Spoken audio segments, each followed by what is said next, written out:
albatta bu holatda ham pullik kompensatsiya to'lab beriladi. Ya'ni statiya bilan bo'shatish nima? Endi qisqacha bunga ham izoh berib qo'yay. Mana amaliyotda xodim mehnat intizomini buzganligi uchun ish beruvchi tashabbusiga ko'ra shartnoma bekor bo'ladi.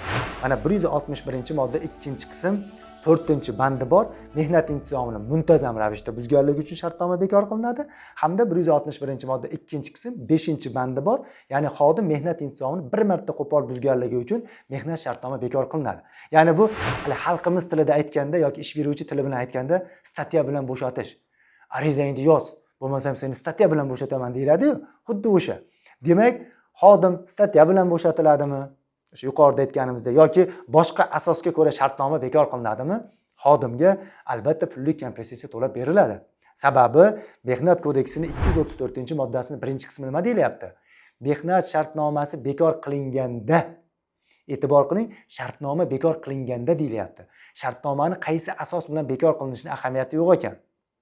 Ya'ni mehnat shartnomasi shu Mehnat kodeksining 155-moddasida ko'rsatilgan istalgan turdagi bir asosga ko'ra bekor qilinsa, xodim intizomni buzadimi? Muntazam buzadimi, qo'pol buzadimi yoki xodim misol attestatsiyadan o'tolmadi.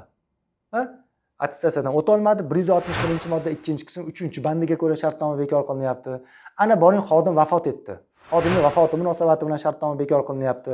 168-modda 1-qism 8-bandiga ko'ra shartnoma bekor bo'ladimi?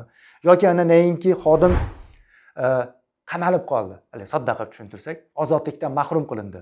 Shartnoma 168-modda 1-qism 3-bandiga ko'ra bekor qilinyapti.